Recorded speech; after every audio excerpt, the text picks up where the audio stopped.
could you please cut to that, like a scene of it running, and then just put that like somebody like going behind it on a bicycle.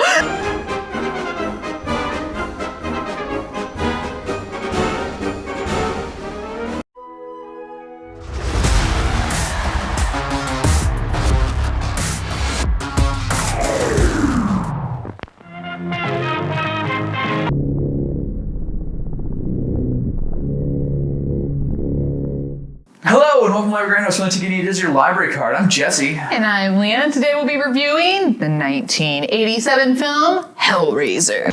We have such sights to show you. All right, Leah, but first, why don't you hit him with that spoiler-free plot summary? Julia discovers the partially resurrected body of her brother-in-law, with whom she has had an affair with, in an older family home she and her husband just moved into. Julia then embarks on a murderous spree in order to bring back her lover so that he can escape a demonic torture otherworld that encapsulated him upon his discoveries of an old magical, or is it possessed, puzzle box. Fantastic. All right, Leah, what's number 3 on your list of reasons to watch Hellraiser?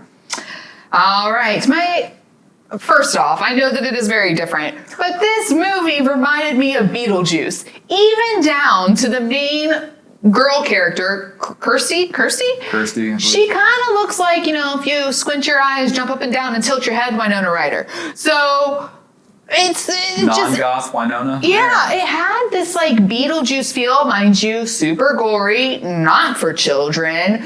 But it was still just, even down to like the costumes, they reminded me of Beetlejuice. I mean, it came out the year before, so. Yeah, and I loved Beetlejuice. Like, even as a child, I loved Beetlejuice. So seeing this, it sort of had that similar feel, that nostalgic sort of. Okay. Oh, when's Michael Keaton gonna pop up? Because it mostly takes place in a house. So Yeah. I get that. And there's, It has there's like creatures that you don't want to call upon because even they're down going to be bad news. And then like even down to like the wall shifting, and then you're in sort of like this other dimension, the gateway to like and then go you to don't. another place sort of deal, yeah. Yeah, it had that feel, which Beetlejuice is one of my, classic movies that I love, I guess. I don't know. I wouldn't say it's one of my top favorite movies, but it's up there. I mean, I did have the choice to go see Beetlejuice in theaters or rent the Monster Squad one more time, and I chose the Monster Squad. Oh, did you? But I did catch Beetlejuice as soon as it hit video, though. Oh, okay. So I didn't get to see it in theaters, but worth it.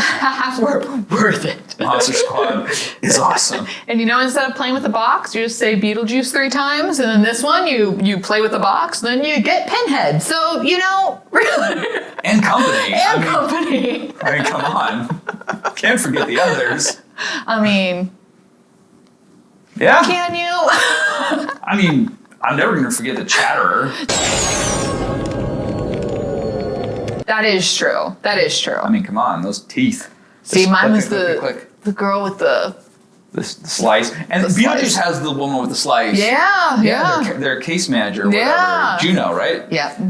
Yeah. So she's got the slice neck. So tricky autumn. Look at it. Right? No, she was slit from ear to ear. Oh, that's right. It was like a mob hit or something. Like, that's right. I'm thinking of the guy who was smoking and then it came out of his neck. No, her did. Was that her? Yeah. Okay. Yeah, she blew the smoke out of it. Yeah. Awesome. What is your number 3 reason? My number 3 reason? The soap opera acting, especially with Julia. Oh my gosh. When the actors go over the top, it's a campy delight. I mean, what's his face? Is it Larry? Frank? No, Larry, the husband. Oh. I'm not so sad. I want to say it's Larry. I think so, actually, now that you mentioned Whatever. Julia's husband comes in, he's bleeding. It's just like,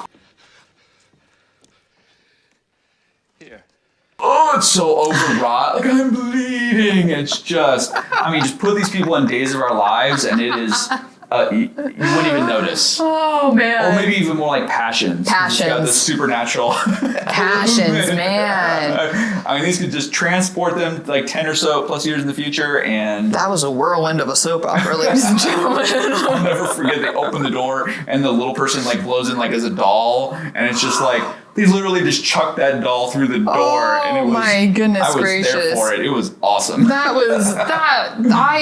I've never seen a soap opera like that in my entire life. And my best friend's mom was obsessed with it, so like taped it on VHS tape, watching it over and over again. It was.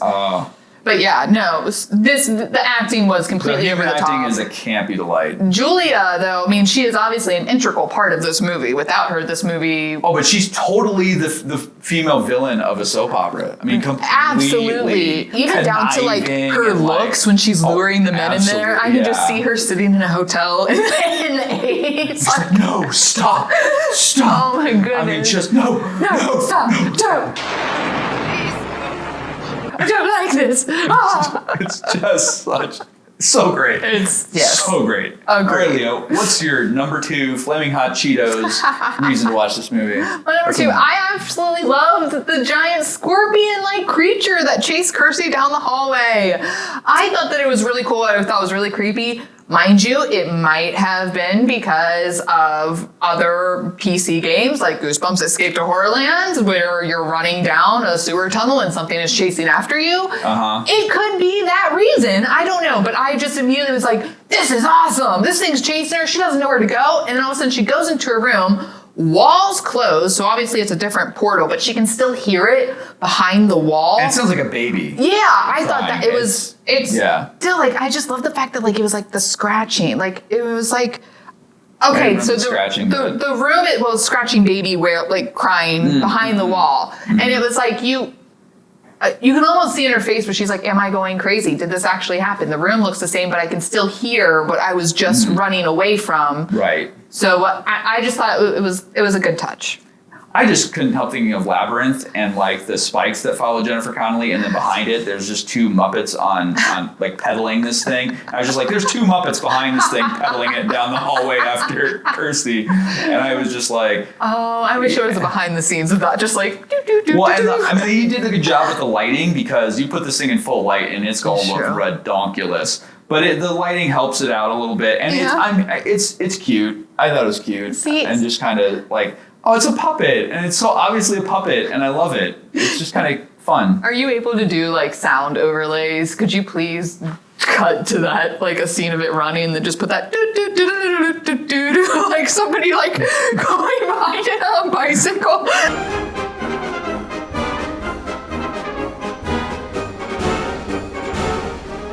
I wish there was a good shot of it where I could put those 2 Muppets and composite the 2 together. I may try it. I may try it. Don't. I'm not trying to put more work on your plate. I think that would be fun. I just hear that now.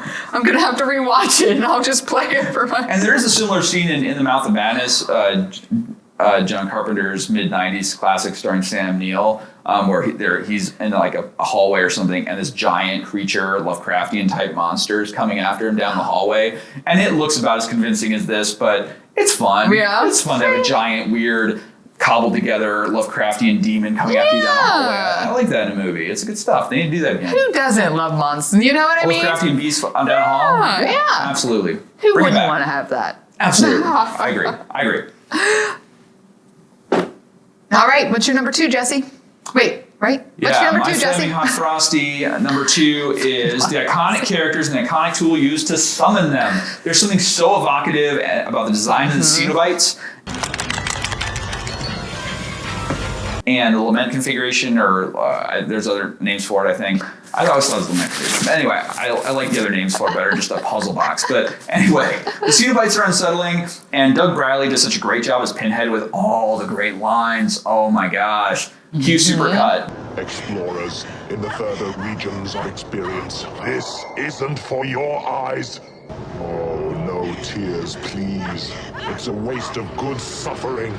Demons to some, angels to others. But it is just so great, and his voice is just, oh my gosh. So I thought, this is the first time watching this movie. Okay. I thought that Pinhead was going to be in it far more because he's on the front cover of the box. He's going to be the Freddy Krueger. Whenever you see Hellraiser, you immediately think of Pinhead. Yes. So I'm thinking that it's going to be all about Pinhead in this like other world. Yeah. He's hardly in it. Sort of like Lawnmower Man. He's in it for about 0.2 seconds. Well, he's in it for a little bit longer than the Lawnmower was in Lawnmower Man, but bear with me. And then, for some reason, in my mind, I was thinking that he was going to have a high squeaky voice. I I thought that it was going to be like, hello, welcome to my lair. I don't know why. Like, for some reason, I was just like, he's going to have like a really just scary, exterior, but his voice is going to be high and we'll tear your soul apart. See, but that's creepy. Like, you know what I mean? It's like the little kid, like, come here. Like, it's creepy. And then all of a sudden I hear him and it's the exact opposite of what I thought. Just like this low, booming, echoing voice. Demons to some, angels to others. See? No. I'm not crazy by thinking that. I don't see. Like, they should have gotten Zelda Rubinstein to voice. Exactly. But I don't, honestly, like, I have no clue why I thought that. I don't think I've ever heard Pinhead speak before, like, outside of watching this movie. I have no clue why, but I like, legitimately, like, fell back in my seat, like, that was not what I was expecting. You were expecting high-pitched voice with him. I was. Oh my gosh. I was just like, I was not expecting that, like, booming. It's so good. That makes me so happy. I don't know why. All right, Leah, what's your number one reason to watch Hellraiser? My number one reason is Frank's initial, don't look at me. Don't look at me. Speaking of the soap opera acting, Frank. Poor Frank. Not poor Frank. Frank deserved everything that happened to him. Yes.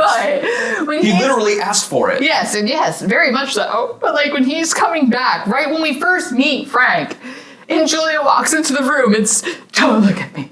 Don't look at me. He probably says it about 4 or 5 times. Oh. He does, and he turns his head too. Like, don't look at me. I'm going to go into the shadows. Don't look at me. And I immediately thought of Christina Aguilera's beautiful song where in the very beginning she says, don't look at me.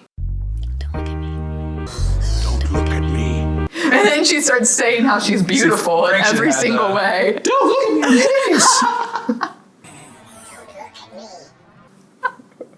If only Pinhead was there and he said that. Don't look at me either. Frank should have had the hype.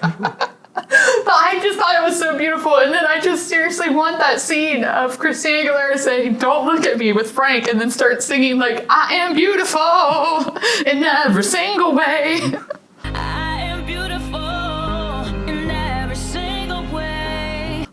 Words can't bring me down. Like, what? It's just... He may not be beautiful, but that man can sweat. Well, yes. Oh my gosh. And then on top of that, like, yes, he was slowly building back his, like, interior muscles and everything else. But later on in the film, he's walking around with, like, blood dripping down his face, and he's just like, come here. Like, he doesn't care what he looks like Yeah, then. he's some sugar baby. I was just like, why? You don't look much different, dude. No, why then? I would rather you not have, like, blood and gunk all over you. I think he's starting to get more into his lack of skin. You know? Maybe. Yeah. I don't know, but it is certainly a reason. It's certainly a reason to watch this film. Absolutely. It's just Frank's don't look at me. Oh, yeah. I don't disagree. What's your number one reason, Jesse? The practical effects in the movie. Frank emerging from the floor is a tour de force. Yes. It is great. So many different Yes. techniques being used. Everything's so gross and so gloppy. Especially Larry's blood, which is like wax dripping on the floor. It is wild. And sure, the Hellspawn puppet creature is cheesy, as we talked about earlier. Excuse me, but it is so charming. Like, it's, I mean, even the stuff where it's like, it's fake, it's still just like, but I love it. I love it anyway. Like, when the hooks go into flesh, it's obviously like latex. It is. I mean, but I'm not mad at it. It is. I think that we're the only people who have watched this movie and been like, it's charming. I mean, it's kind of cute and quaint. Like, in How 87, sweet. this probably blew minds in 1987. Like, people were probably like throwing up in the theater, just like, oh my gosh. And we're just like, it's so charming. It's so this movie is like, aw. aw. Look at that. Look what they're trying to do. This movie is like if Beetlejuice met Audition, met... Yeah, I mean, it's its own thing though. That was the thing though. It was so crazy. Like, people like just chunks of people like hanging up and like. Well, yeah, and it was, but like it. I don't even know how to word it. So I feel like if you don't like piercings and things like that, maybe not. But it's just so fake. I guess. It is. Like, it's so fake. But it's also so intense. It's really intense, but so fake at the same time. Yes. Which is great, because then you don't get that, like, squeamish. You know, sometimes you watch some over-the-top gory films. Oh, They're yeah. like, I'm kind of feeling sick to my stomach. Yeah, like torture porn stuff where they're trying to make it as real and as visceral and as gross and as intense as possible. And this is super intense, but at the same time, you're like, oh, that's so cute. Yeah. Look at that. It's totally latex. I mean, it's just... Oh, that's so cute. That hook piercing that skin. It's like, oh, I see what you're trying to do there. And it's cute. It's cute. You really tried hard. You keep torturing that man. You keep trying so hard. Cute little pinhead. Well, the film, the special effects artists, I mean, they worked their tail off for the money they had. I mean, they didn't have a lot of money to make this movie. And they searched every dollar. This is back in the day, so like the effects weren't as... But it was still great. No, it definitely was. Yeah. Now I seriously want to have Pinhead in his lair with like a home sweet home sign on the back of the wall. It's charming in here. So we redo the Hellraiser like VHS box with the "It's charming." The library Grindhouse. That's the pull quote from our review. It's charming. Hellraiser. It's charming. Feels the library like home. I do think the new Hulu movie coming out this October is going to correct some of this and not be charming. I feel like it might actually be really scary. Yes, like, I think it's going to be and like grotesque. It's going to be like it's going to be this movie on steroids. Yeah, and they're going to the effects are going to be completely gnarly in a way modern that day is effects and exactly what this isn't. Like, there's going to be no charm. Yes, But you know, if you want to get your dip your toe in the Hellraiser reverse, if you don't think this new one's too intense, go for it. I think you should watch this one first. I'm glad that I watched this one first before I jumped into that one. Absolutely. And if you like this one, Hellbound Hellraiser 2 it goes right into it. And it's good. That's on Hoopla also, right? Yes. Yeah. Or Canopy? Hoopla. It's on Hoopla also. So yeah. Definitely, if you like this one, you'll like the second one. They didn't have enough money for the second one. There's definitely some, look at that matte painting. It's so cute. Just in all of the earlier release Hellraiser movies, just prepare to go, aww. I just think of that, Monty Python and the Holy Grail, it's only a model. Like, when they're in like there's a labyrinth, and I'm just like, oh my gosh, that's so cool. It's just a straight up matte painting. They're like, we had $1.25, guys. And it's like, you know what? That's cool. You made something. You did it. Yeah, you did that's it. true. I mean, the other effects are great. I mean, there's other things in that movie that are fantastic. They just didn't have enough money to really realize the big sets and the worlds that they needed to create. And it's fine. It is and fun. It's fun. Yeah, it is fun. Yeah. Absolutely. Right. Right. Yeah. So those are reasons to check out Hellraiser. So head on over to Hoopla to check it out for yourself. You love Grindhouse. I'm Jesse. And I'm Leah. We'll see you next time. Bye.